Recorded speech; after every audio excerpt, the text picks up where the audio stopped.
부활을 믿는 믿음으로 승리하시기 바랍니다. 존 스탠리 존스 목사님께서 인도에서 부활의 주님을 전도하는 중 노상에서 한 사람을 만나게 됩니다. 그 사람은 이슬람 교도였는데 그가 스탠리 목사님께 자랑을 합니다. 우리 회교도는 기독교에 없는 한 가지가 있습니다. 그게 뭐예요? 우리 회교도는 메카에 가면 마음의 시체가 있는데 시체가 들어있는 관이 있습니다. 마음은 정말 있던 사람이었습니다. 우리가 그걸 확실히 알 수 있어요. 메카에 가보십시오. 그러나 기독교는 예루살렘에 가면 무덤에 빈 관만 있지 않습니까?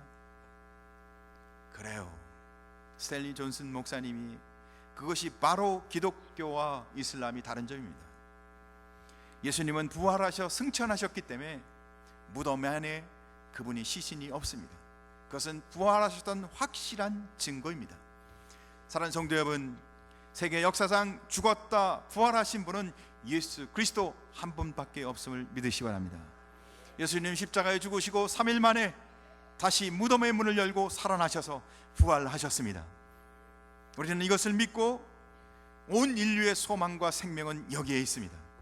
그래서 오늘 이 부활절은 가장 존귀한 날이고 복된 날인 것입니다.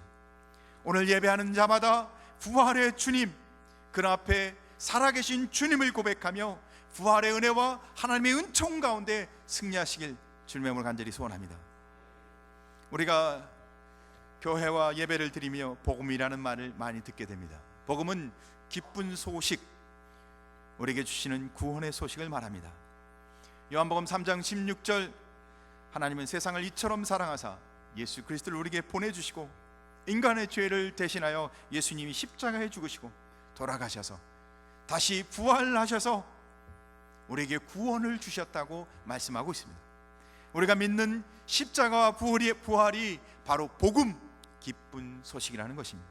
십자가 없이 부활 없고 십자가와 부활 없는 구원은 없다는 것입니다. 그런데 안타깝게도 오늘 성경 본문 고린도 교회는 이 십자가와 부활의 복음을 소중하게 생각하지 않는 경향이 있었습니다.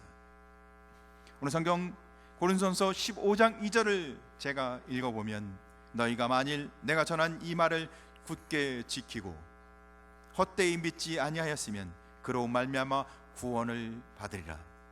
오늘 본문을 자세히 살펴보면 그들이 바울이 전한 복음을 굳게 지키지 않고 헛되이 믿었기에 라고 표현하고 있는 것입니다.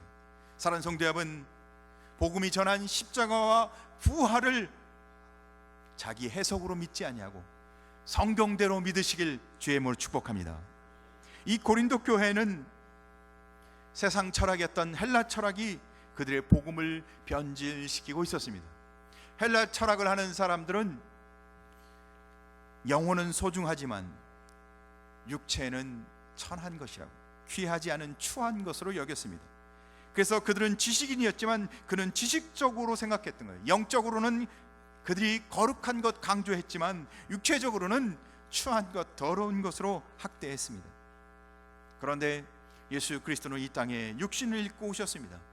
육신을 입고 오신 예수님이 우리의 죄와 허물을 위해 죽으시고 그분의 부활은 영육, 그분의 육신의 부활을 성경은 약속하고 있습니다. 사랑하는 성도 여러분, 그때 당시에 있던 헬라 철학자들은 육신으로 오시고 육신으로 죽으시고 육신이 부활하셨다는 것을 그들은 믿을 수가 없었어요. 그래서 그 정신은 계승하지만 육신의 부활은 믿지 않았어요.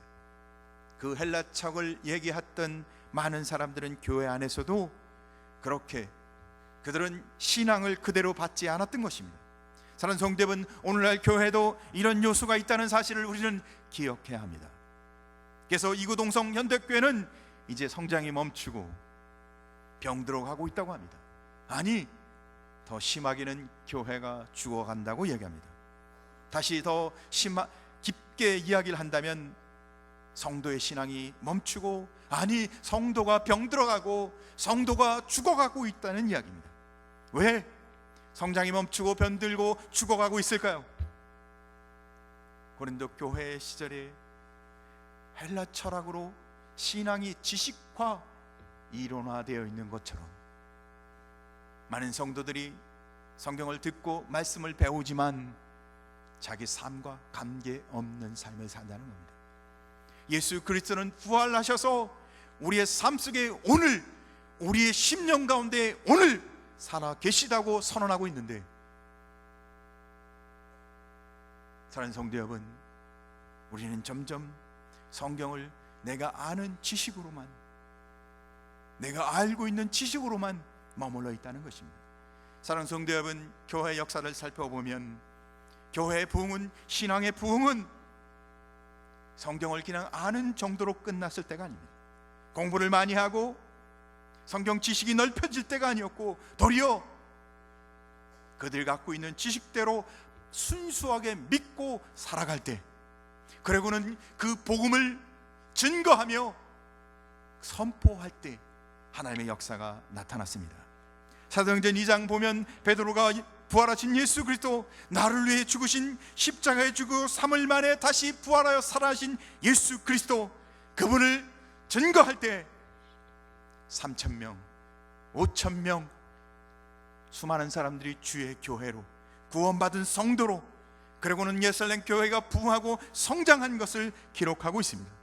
사랑하는 성도 여러분, 예수 그리스도는 부활하셔서 살아계시며 우리와 함께 하십니다. 우리가 믿는 믿음은 부활하신 주님과 함께하는 것입니다. 그것이 성경대로 믿는 믿음이며 부활한 믿음 가운데 확고부동하게 서 있는 것입니다. 사랑하는 성도 여러분, 내가 정말 믿음이 있다면 내 안에 예수 그리스도가 살아계심을 믿으시길 주님으로 축복합니다. 그래서 바울은 고린도 교회가 육체의 부활을 믿지 않는 교회에게 예수님이 부활하셨다는 증거 3가지를 이야기합니다. 사랑하는 성도 여러분, 이 증거를 믿는 믿음으로 우리의 삶 속에 살아계신 예수 그리스도와 함께하는, 내 삶 속에 살아계신 예수 그리스도를 믿는, 내 속에 살아계신 예수 그리스도께 순종하며 그분을 따라가는 성도 되길 간절히 소원합니다. 첫 번째 증거는 성경대로 부활하셨다는 겁니다. 오늘 성경 3절과 4절 말씀 보면 성경대로 그리스도께서 죄를 위하여 죽으시고 성경대로 사흘 만에 살아나셨다고, 성경대로 죽으시고 부활하신 것을 기록하고 있습니다. 왜 예수님의 부활을 성경대로 살아났다고 강조하실까요?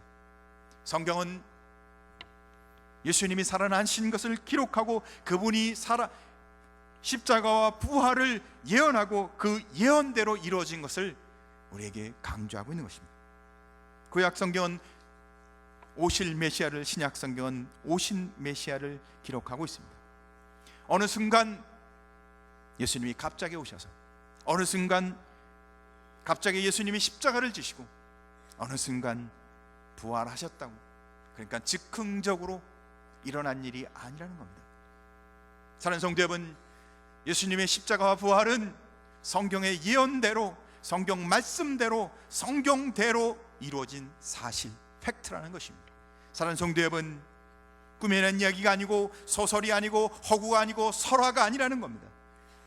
성경에 예언한 대로, 성경대로 죽으시고 부활하신 사실, 사랑하는 성도 여러분, 이 역사적 사실 앞에 믿음과 신앙으로 살아계신 주님과 동행하시기를 주님의 이름으로 축복합니다.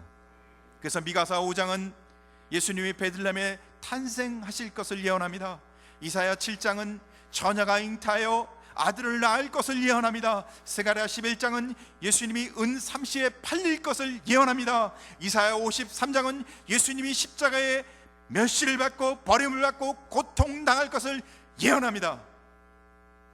예수님은 그 예언대로 그대로 이 땅에 오셔서 고난을 당하시고, 마태복음 예수님은 자신의 부활에 대해서 12장 요나 선지자를 인용하여 자신이 사흘 동안 땅속에 있을 것을 예언하고 예고하시고, 마태복음 16장 21절 이때로부터 예수 그리스도께서 자기가 예루살렘에 올라가 장로와 대장들과 서기관들에게 많은 고난을 당하고 죽임을 당하고 제3일에 살아날 것을 제자들에게 비로소 나타내시니, 예수님이 자신이 부활할 것을 예고하고 있습니다. 사랑하는 성도 여러분, 예고된 대로 그분이 다시 살아나신 줄 믿으시기 바랍니다.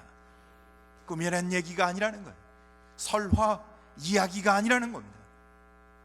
사실 역사적 근거를 갖고 있는 사랑하는 성도 여러분, 성경대로 다시 살아나시고 다시 부활하신 그분이 성경 속의 이야기가 아니고 바로 우리의 삶 속에 살아계셨다는 이 진리를 믿는 자로 승리하시길 주의 이름으로 축복합니다. 두 번째 증거는 수많은 증인이 있다는 것입니다.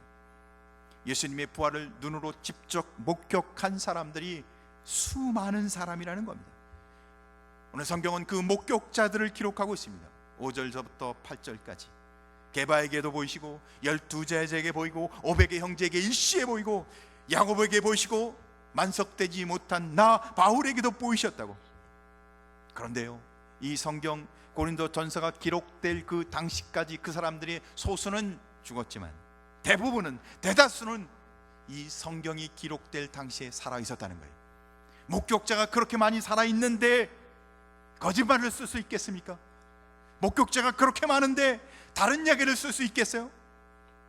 수많은 증인들이 있는 그 시대에 이 성경이 기록되었다는 겁니다. 부활은 확실한 증인을 갖고 있습니다. 복음서에도 막달라 마리아가 부활하신 주님을 만납니다. 도마도, 엠마오로 가던 두 제자도, 갈릴리 바닷가에서 고기를 잡고 있던 베드로도, 제자들은 부활하신 주님과 함께 식사를 함께 나눕니다. 이렇게 많은 증인들이 부활하신 주님을 눈으로 목격하고 만났답니다. 부활은 정말 확실하다는 것입니다. 살아계신 예수 그리스도, 오늘 나와 함께 하시는 나의 구원자가 되셔서 날마다의 삶 속에 주님과 함께하는 성도 되길 주님의 이름으로 간절히 소원합니다. 세 번째 증거는 주님을 만난 사람들은, 부활의 주님을 만난 사람들은 삶이 변화되었다는 겁니다. 바울은 어떤 사람이었습니까? 우리 잘 알죠? 바울이 어떤 사람이에요? 예수 믿는 사람들은 헛것 믿는다고, 미친 사람들이라고 예수 믿는 사람들 쫓아 잡아다니는 사람이었습니다. 그래서 담에서 그에 쫓아가 자기가 이 거룩한 일, 하나님의 일을 감당하기 위해서 다메섹까지 예수 믿는 사람 잡아가기 위해 쫓아가다 그가 얼마나 지독하고 얼마나 강한 사람이었는지 모든 사람들은 바울을 보기만 해도 덜덜 떨었습니다. 사도행전 9절 보면 그러던 바울이 다메섹 도상 가는 도중 하루에서 환한 비치며 사울에게 음성이 들립니다. 사울아, 사울아, 내가 왜 나를 핍박하느냐? 깜짝 놀랐습니다. 누구십니까? 하늘에서 다시 소리가 들립니다. 나는 내가 핍박하는 예수니라. 바울은 부활하신 예수 그리스도를 만납니다. 그런데 예수님을 만난 이후 그의 인생이 바뀝니다. 어떻게 그렇게 달라질 수 있을까? 예수님을 만난, 부활의 주를 만나는 자마다 인생이 바뀔 줄 믿으시기 바랍니다. 바울은 자기 생각, 자기 사고, 자기 자아가 얼마나 강한 사람인지 몰라요. 자기가 한번 옳다 생각한 일은 절대 꺾이지 않는 사람이었습니다. 무조건 밀어비치는 아주 강하고 변함없는 사람이었습니다. 그런데 그가 변합니다. 부활의 주님, 살아계신 주님과 함께한 이후 그는 자기 주장 버립니다. 자기 사고 버립니다. 그의 삶은 완전히 바뀝니다. 그래서 그는 도리어 나는 만삭되지 못한 자라고 고백합니다. 예수님 앞에 서니까 자기는 너무 들떨어진 인간이었던 거예요. 부활하신 주님을 만나니까 자기는 아무것도 아니었던 거예요. 그래서 10절에 나의 나 된 것은 오직 하나님의 은혜라. 사랑하는 성도 여러분, 살아계신 주님을 만나는 자마다 오직 나의 나 된 것은 하나님의 은혜라. 사랑하는 성도 여러분, 이 고백 속에 살아가시길 주님의 이름으로 간절히 소원합니다. 부활하신 주님을 만난 이후 바울은 자기 지식, 자기 견해, 자아를 다 버리고 완전히 죽이고 예수 그리스도를 증거하는 새로운 삶을 살아갑니다. 초대교회 수많은 제자들은 부활하신 주님을 만난 이후 그들의 삶이 바뀝니다. 인생의 목적이 바뀝니다. 왜 살아가야 하는지 그들은 이유를 성경, 하나님의 말씀에서 찾습니다. 베드로는 로마에서 전도하다가 십자가에 거꾸로 박혀 죽습니다. 안드레는 헬라에서 전도하다가 X자 십자가에 거꾸로 못 박혀 죽습니다. 야고보는 예루살렘에서 헤롯의 칼에 목베임을 당하여 죽습니다. 빌립은 서아시아 부르기아에서 전도하다가 기둥에 못 박혀 죽습니다. 바돌로메는 아르메니아에 가서 전도하다가 거꾸로 십자가에 매달려 죽습니다. 도마는 인도에 가서 전도하다가 창에 찔려 죽습니다. 마태는 에디오피아에 가서 전도하다가 목베임을 베어 죽습니다. 알포의 아들 야고보는 성전 꼭대기에서 던짐을 받아 죽습니다. 시몬은 애굽에서 전도하다가 유다에 돌아와서 또 전도하다 활에 맞아 죽습니다. 야고보의 아들 유다는 바사에 가서 전도하다가 활에 맞아 죽고, 가룟 유다 대신 선출됐던 마띠아는 에디오피아에서 전도하다가 돌에 맞아 죽습니다.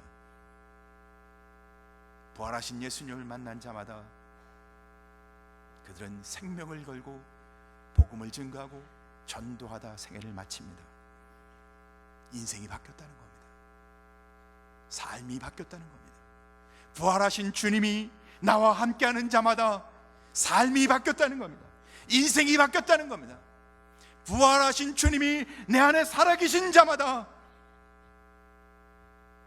삶의 목표가 바뀌었다는 겁니다. 사랑하는 성도 여러분, 부활은 사실입니다. 역사가 증명합니다. 수많은 증인이 있습니다. 내 안에 살아계신 주님을 믿는 믿음으로 하나님의 거룩한 성도로 승리하시길 주의 이름으로 축복합니다. 예수님은 말씀대로 부활하신 분이십니다. 또한 부활을 믿는 자마다 부활의 능력 가운데 승리하게 되실 줄 믿으시 바랍니다. 예수 그리스도의 부활을 믿는 자마다 주님이 함께 하실 줄 믿으시 바랍니다. 사랑하는 성도 여러분, 죽음을 이기시고 살아나신 예수님의 부활을 믿음으로 구원받은 승리가 여러분의 가정과 여러분의 직장과 여러분의 삶 속에, 여러분의 사회생활 속에 함께 하시길 주의 이름으로 축복합니다. 살아계신 주님, 그분을 믿음으로 복음 증거의 사명을 감당하는 성도가 되시길 주님의 이름으로 축원합니다. 기도하겠습니다.